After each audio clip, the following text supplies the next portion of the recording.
Assalamualaikum warahmatullahi wabarakatuh. Perkenalkan, nama saya Sulfiani, NIM 21040756737.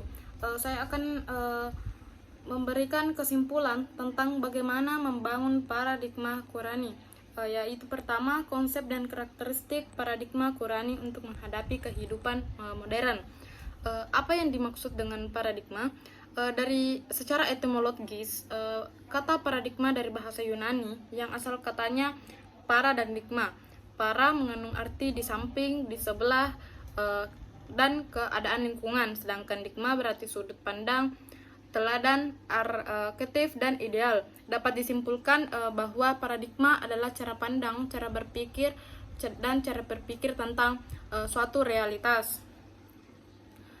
Adapun secara terminologis, paradigma adalah cara berpikir berdasarkan pandang yang menyeluruh dan konseptual terhadap suatu realitas atau suatu permasalahan dengan menggunakan teori ilmiah yang sudah baku, eksperimen, dan metode keilmuan yang bisa dipercaya. Nah, mengapa Al-Quran dijadikan paradigma? Semua orang menyatakan bahwa ada suatu keyakinan dalam hati orang beriman. Al-Quran mengandung gagasan yang sempurna mengenai kehidupan. Al-Quran juga mengandung suatu gagasan mumi yang sesungguhnya yang bersifat metahistoris. Adapun salah satu menurut para ahli, yaitu Kunto Wijoyo 2008, Al-Quran sesungguhnya menyediakan kemungkinan yang sangat besar untuk dijadikan cara berpikir. Perkembangan eksperimen itulah mengandung berdasarkan paradigma Al-Quran jelas akan memperkaya hasanah ilmu pengetahuan umat manusia. Selanjutnya yaitu menanyakan alasan mengapa paradigma Qurani sangat penting bagi kehidupan modern. Pertama yaitu Al-Quran bagi umat Islam yaitu sumber primer dalam segala segi kehidupan. Al-Quran adalah sumber ajaran teologi, hukum, metodisme, pemikiran, pembaharuan, pendidikan, dan akhlak aspek-aspek lainnya. Untuk apa Al-Quran diturunkan? Apa tujuan Al-Quran diturunkan? Salah satu yaitu Yusuf Al-Qardi menjelaskan bahwa tujuan diturunkan ada 7 macam, yaitu pertama, meluruskan akidah manusia, meneguhkan kemuliaan manusia dan hak asasi manusia, mengarahkan manusia untuk beribadah secara baik dan benar kepada Allah, mengajak manusia untuk menyucikan rohani, membangun rumah tangga yang sakinah dan menempatkan posisi terhormat bagi perempuan. Keenam, membangun umat menjadi saksi atas kemanusiaan, dan yang terakhir itu mengajak manusia agar saling menolong. Nah, pertama kita akan jelaskan meluruskan akidah manusia, yang terbagi dengan aspek satu, menegakkan pokok-pokok tauhid. Pokok-pokok tauhid yaitu salah satunya syirik, merupakan sikap yang sangat tercela. Bahkan hukum Islam memandang syirik sebagai suatu tindak pidana yang sangat terlarang. Mengapa syirik termasuk dosa besar? Sebab dalam syirik ada kesaliman terhadap kebenaran dan penyimpangan terhadap kebenaran hakiki, serta ada pelecehan terhadap martabat manusia yang menggunakan dunia tanduk untuk sesama makhluk. Itulah sebabnya Allah berfirman yang artinya sesungguhnya Allah tidak akan mengampuni sikap syirik, dan Allah akan mengampuni dosa selain itu bagi siapa saja yang Allah kehendaki. Aspek yang kedua yaitu mensasihkan akidah tentang kenabian dan kerasulan. Adapun aspek lagi yang di bawahnya yaitu menjelaskan keperluan manusia terhadap kenabian dan kerasulan, menjelaskan tugas-tugas para rasul khususnya dalam hal kabar gembira dan pemberi peringatan. Ketiga, menghilangkan keraguan dan persepsi masyarakat yang silam tentang penampilan para rasul. Dan yang keempat itu menjelaskan akibat orang-orang yang membenarkan para rasul dan akibat orang yang mendustakan para rasul.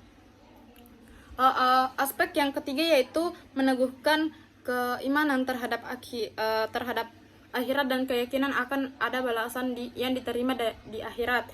Nah, Al-Quran telah menetapkan beberapa gaya dalam upaya meneguhkan akidah ini. yaitu menegakkan argumen yang akan terjadinya pembangkitan dan menjelaskan kekuasaan Allah, mengembalikan makhluk sebagaimana semula ia dihidupkan. Kedua, mengingatkan manusia akan diciptakan benda-benda yang amat besar sangatlah mudah bagi Allah, apalagi menghidupkan kembali manusia yang sudah mati. Ketiga, menjelaskan hikmah adanya pembalasan di akhirat, sehingga jelas ketidaksamaan orang yang berbuat baik dan tidak berbuat buruk, termasuk balasan bagi orang yang baik dan orang jahat. Aspek yang keempat yaitu menjelaskan balasan yang ditunggu oleh orang-orang mukmin yang baik, yaitu pahala dan keridhaan, dan balasan yang disediakan bagi orang-orang kafir yaitu siksaan dan kerugian. Dan aspek yang terakhir yaitu menggugurkan mitologi yang dimunculkan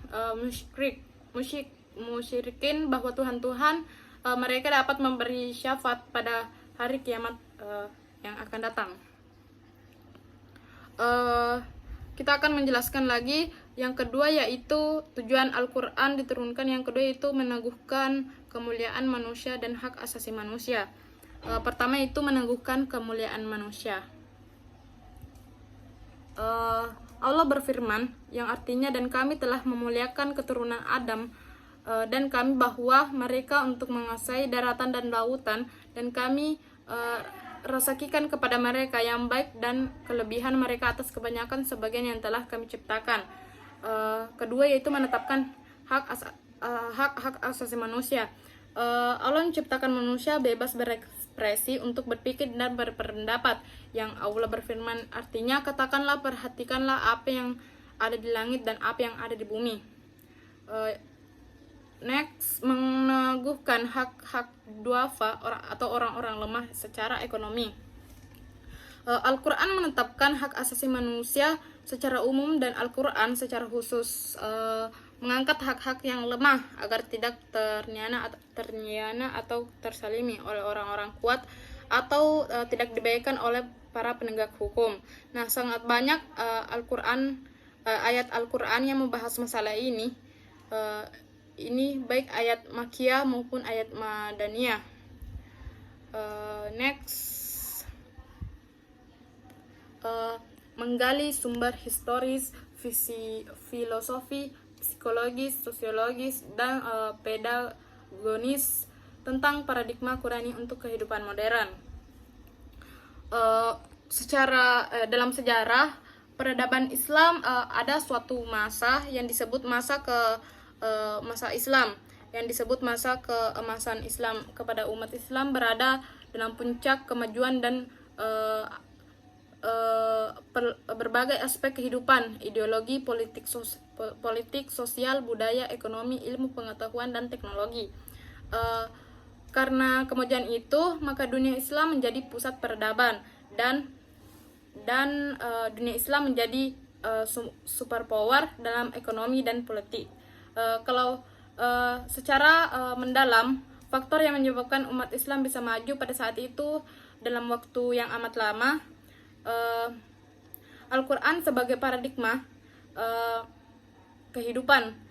Al-Quran pada saat itu bukan hanya dijadikan sebagai sumber ajaran, tetapi juga menjadi paradigma dan pengembangan iptek, pengembangan budaya. Bahkan Al-Quran dihadirkan untuk mengatasi dan menghadapi berbagai problem kehidupan umat manusia saat itu.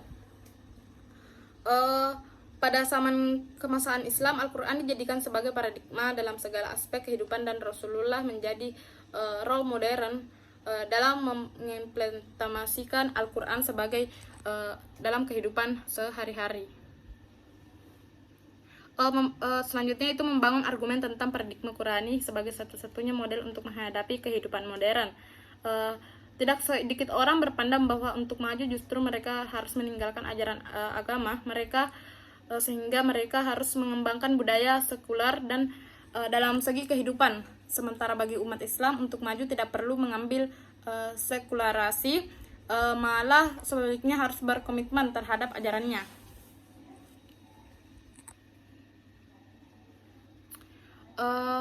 Perlu ditambahkan adanya faktor persesuaian antara akal dan waktu, kebenaran dan wahyu. Kebenaran wahyu adalah absolut, argumen akan tentang kebenaran wahyu tidak memberikan pengaruh sedikit pun terhadap kebenaran itu.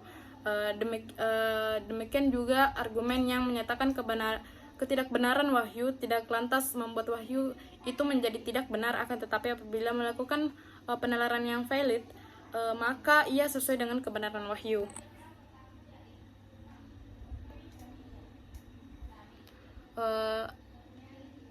Next, yaitu mendeskripsikan esensi dan urgensi paradigma Qurani dalam menghadapi kehidupan modern.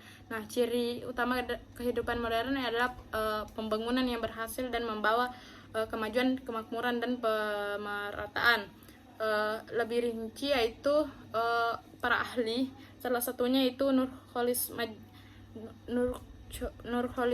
Madjid, yaitu menyatakan bahwa tolak ukur pembangunan yang berhasil sebagai berikut, yaitu pertama, tingkat produksi dan pendapatan yang lebih tinggi. Kedua, kemajuan dalam pemerintahan sendiri yang demokratis, mantap, dan sekaligus tanggap terhadap kebutuhan dan kehendak rakyat. Ketiga, itu pertumbuhan hubungan sosial dan demokratis termasuk kebebasan yang luas, kesepakatan untuk pengembangan diri, penghormatan kepada kepribadian sesama. Keempat, tidak usah terkena komunisme dan totalitarisme lainnya karena alasan-alasan tersebut.